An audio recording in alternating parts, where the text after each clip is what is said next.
is a comedian whose debut album, Waiting for 2042, is available now and who can be seen live this Friday and Saturday at the Sled Island Festival in Calgary, Alberta. If you're in that neighborhood, please welcome the very funny Hari Kondabolu.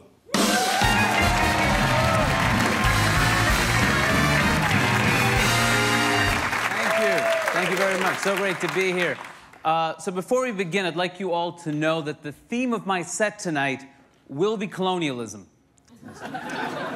Which is why I am speaking only in English. Anyway, so I started doing comedy in Seattle, and I was in Washington State right before weed became legal there. And one of my friends was really excited about this. And he's like, as soon as weed becomes legal, I'm gonna take a bag of pot, I'm gonna walk in front of a cop and wave it in his face. I'm gonna be like, what are you gonna do, cop? What are you gonna do? There's nothing you can do, cop. There's nothing you can do.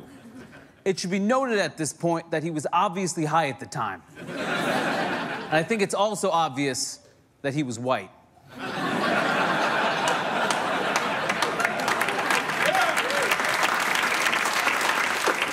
Because no minority in their right mind would try that little trick. What are you gonna do, cop? What are you gonna, what? Use unnecessary force? I'll never see my family again.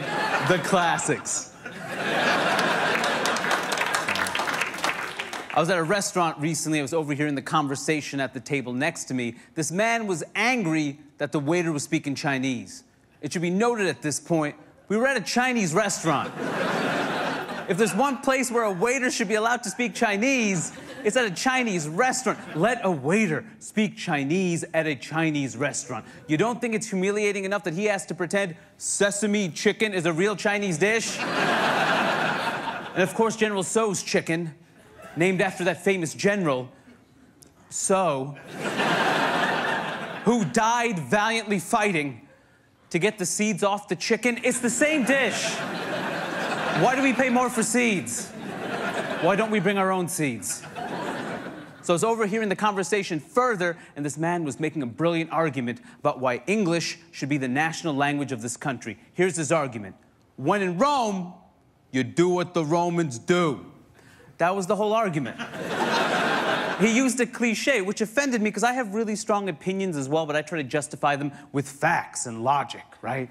I don't use cliches. Like, I'm pro-choice. I have really strong opinions about why I'm pro-choice. But you don't see me up here saying, I'm pro-choice, so don't count your chickens before they're hatched. Really? That's all I have to offer you? That insensitive cliche?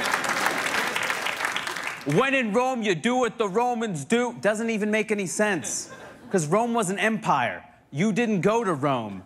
Rome came to you.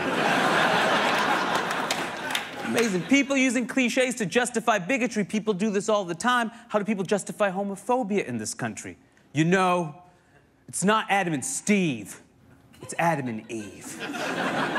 Look, technically that is true. It was Adam and Eve. But if you remember the story, it was Adam and Eve and a talking serpent. I feel like the talking serpent throws the whole account into question. I don't know how true this is. There's a talking snake involved. Maybe you shouldn't base your values on a Jungle Book type scenario. What would Baloo do? I'm a huge sports fan, which usually surprises people, because, look at me. Why would I root for my natural predator, the athlete?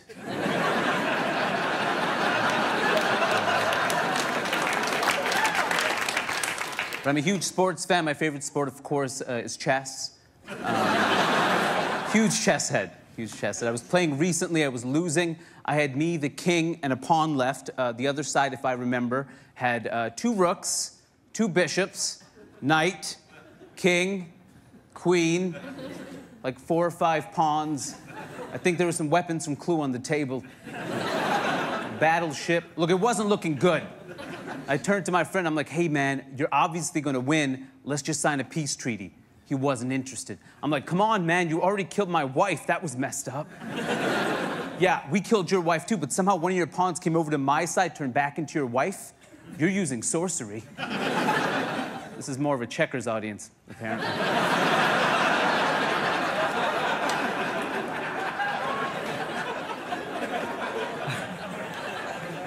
But after I lost, I was thinking about it. Why did I assume I was the king? Of course I'm not the king. None of us are the king when we play that game. We're basically all pawns. We have a limited number of options. We don't make up the rules of the game. If we die, our friends and family are affected, but it doesn't change the nature of the game the way it does when the bigger pieces die. We're basically all pawns. So the next time I played chess, I played a little differently. I moved all the pawns out of the way, and I moved the king up front. And my friend's like, what are you, stupid? You're gonna lose. I'm like, no, I'm not gonna lose. The king's gonna lose. This isn't my war. I don't even know I'm fighting. 2 moves later, we lost. But I felt okay about it because I was playing with the white pieces, thought it was time we get a black king. Thank you very much, everybody.